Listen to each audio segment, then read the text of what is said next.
Get ready for the action because DP World has just hit a massive milestone. DP World has handled its 10 millionth container at the Dakar Container Terminal, cementing its position as a key maritime gateway in West Africa. This incredible achievement reflects nearly 2 decades of relentless operation since DP World took over the terminal in 2008, backed by nearly $340 million in investment to modernize everything.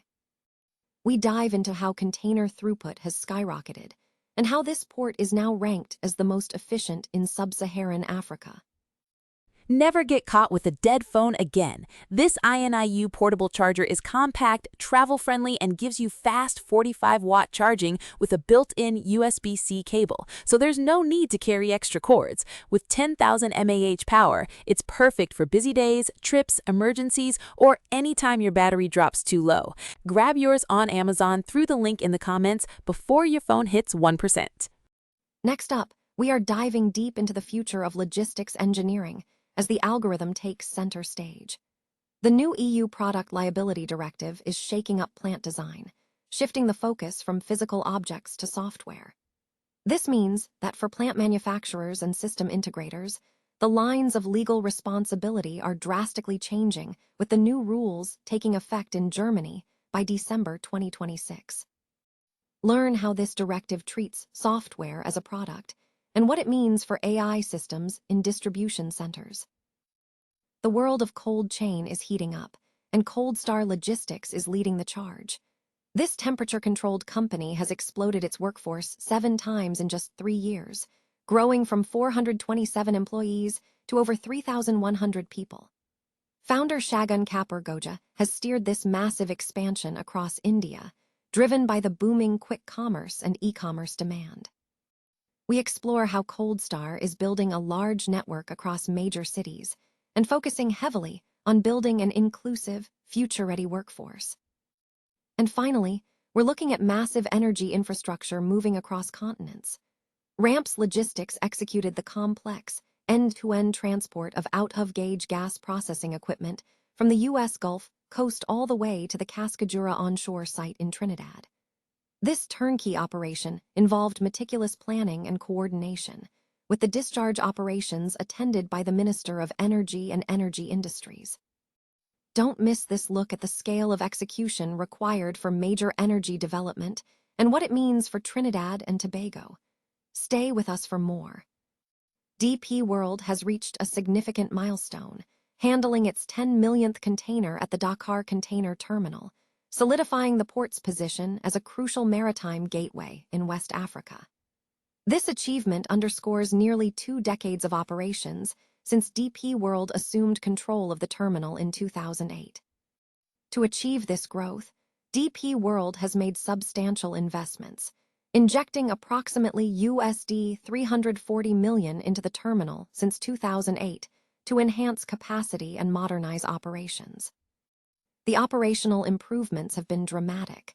Container throughput has surged from 265,000 TEUs in 2008 to an impressive 850,000 TEUs in 2025, while vessel waiting times have been virtually eliminated, dropping from around 35 hours to near zero.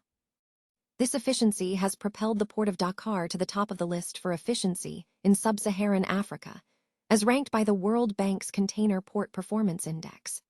The terminal is vital for linking Senegal and neighboring landlocked nations to global trade routes, facilitating both imports and exports across West Africa, including supporting agricultural exports like cashews from southern Senegal and Guinea-Bissau to Asian markets.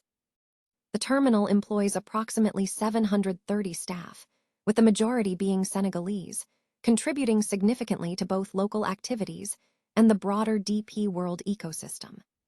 Clarence Rodriguez, CEO of DP World Dakar, attributed this success to sustained investment, technological advancements, and a capable workforce, highlighted by the implementation of remote-controlled operations from a centralized control room.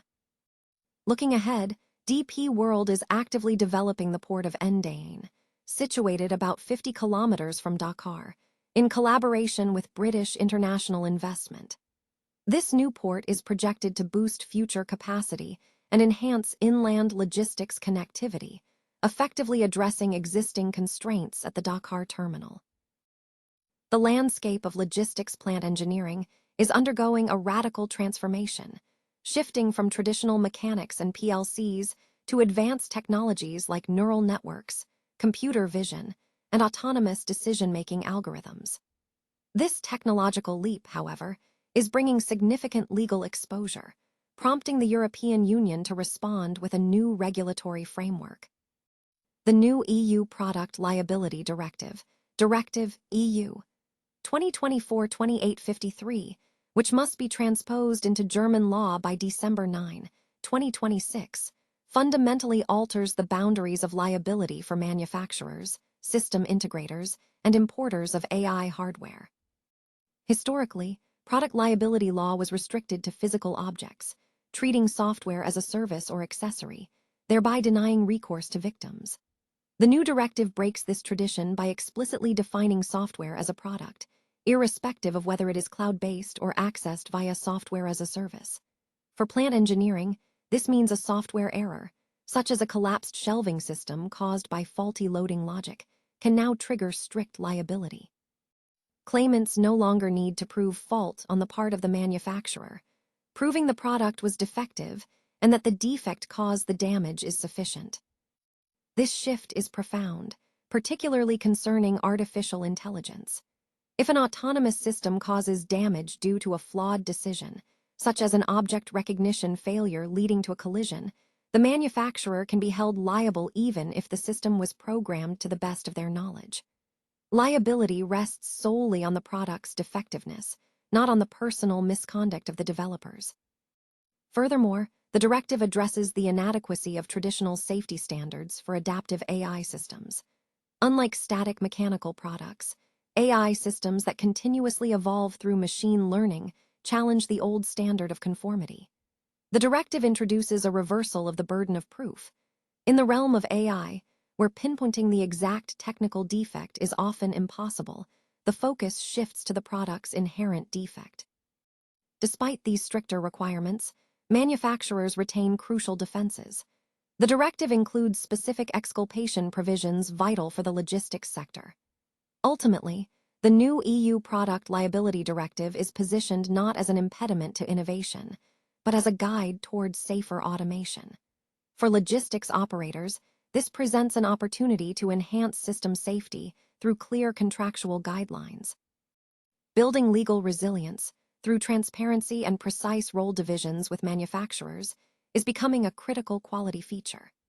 By 2026, legal preparedness will be as vital as the mechanical resilience of the plant itself. Companies in the logistics plant engineering sector are urged to begin compliance initiatives now, anticipating a broad interpretation and tightened liability framework upon implementation into German law. ColdStar Logistics is experiencing explosive growth, expanding its workforce sevenfold over the past 3 years, signaling the rapid expansion of cold chain logistics across India. The company has scaled from 427 employees in fiscal year 2022 to 3,111 in fiscal year 2025, directly responding to the surge in quick commerce and e-commerce. This shift in consumer behavior, demanding faster deliveries and increased demand for fresh and frozen goods, has forced logistics providers to significantly enhance their warehousing and distribution capabilities. ColdStar has transformed from a lean operation into a large network servicing over 200 cities, expanding operations in major hubs including Bangalore, Mumbai, Delhi NCR, Hyderabad, and Chennai. Strategic investments have focused on multi-temperature warehousing, technology-enabled inventory systems, and infrastructure designed to manage escalating order volumes. A notable internal development is the significant increase in female employees, rising from just 9 in FY22 to 386. Shagun Kapur Goja, managing director and founder of Tuscan Ventures, has spearheaded this expansion strategy. Samir Varma, executive director at ColdStar Logistics, attributed the growth to market opportunity and strong execution, emphasizing the focus on building an inclusive and future-ready workforce. The company is increasingly utilizing frontline and vendor-led hiring models to adapt to fluctuating demand. Looking ahead, ColdStar plans to bolster onboarding and training programs to enhance workforce productivity, retention, and the management of contract staff, reflecting the broader industry trend of heavy investment in human capital to maintain efficiency amidst intensifying supply chain competition. Ramps Logistics has successfully completed the complex, end-to-end heavy transport of out-of-gauge (OOG) gas processing equipment from the U.S. Gulf Coast to the Cascajura onshore site in Poole, Rio Claro, Trinidad. This critical delivery, executed for touchstone exploration, is a vital component of the next phase of development for the Cascajura field within the Ortwar block. The turnkey operation involved meticulous supply chain management. Ramps Logistics handled the initial cargo collection and staging in Houston, Texas, and coordinated the ocean freight to Trinidad in collaboration with UAL Trinidad. Upon arrival at the port of Point Lisas, the heavy cargo was safely offloaded and transferred to specialized trailers for the final inland journey. Due to the equipment's dimensions, including heights exceeding 15 feet and significant widths, the project team conducted detailed engineering studies, comprehensive route surveys, and coordinated closely with local police to maintain strict route control during the overland delivery. The Cascajura field is a cornerstone of Trinidad and Tobago's onshore energy sector. The newly installed equipment is anticipated to enhance domestic gas production, lower wellhead pressure, and improve overall operational stability at the site. The national significance of the project was underscored by high-level attendance at the discharge operations at the port of Point Lisas, where Dr. Rudel Munalal, Minister of Energy and Energy Industries, was present alongside senior leadership from PLIPDCO, UAL Trinidad, and Touchstone Exploration. Sean Rampersad, CEO of Ramps Logistics, commented on the achievement, stating, "This is a major step forward for the Cascajura project and a visible sign of continued investment in Rio Claro and southeast Trinidad. It reflects the scale of execution required to move critical energy development forward in Trinidad and Tobago."